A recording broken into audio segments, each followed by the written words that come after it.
Paano nga ba sobrang magalit si Janine Gutierrez? Season 2 na ang seryeng Lavender Fields.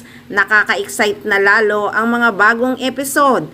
Ang nakakapanapanabik dito ay ang pagtatagpo ni Jasmine at ni Tyrone na siguradong ikakastress na naman ni Iris Benavides dahil niligtas nga ni Tyrone si Jasmine sa mga tauhan ni Vito Benavides at hindi sa malamang dahilan kung ano talaga ang balak ni Tyrone kay Jasmine.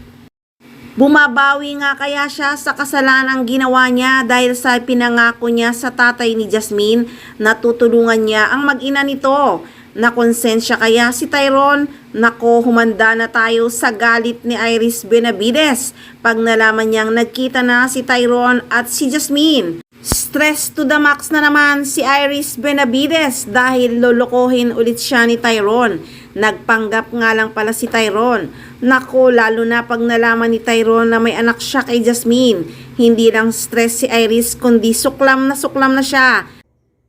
Namatay ang nanay ko dahil sa'yo. Nawala ang anak ko dahil sa'yo sa kasinungalingan mo.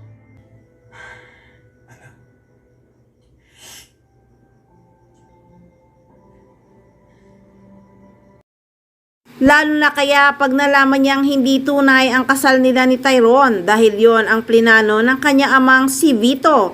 Kaya kapanapanabik na talaga ang season 2 ng seryeng Lavender Fields na hanggang ngayon ay number 1 sa Netflix. Kaya talagang maraming mag-aabang kung paano magalit si Janine Gutierrez as Iris Benavides pag nalaman niyang nagkita na nga si Tyrone at si Jasmine. Siguradong magkakampi na ngayon si Tyrone at si Jasmine.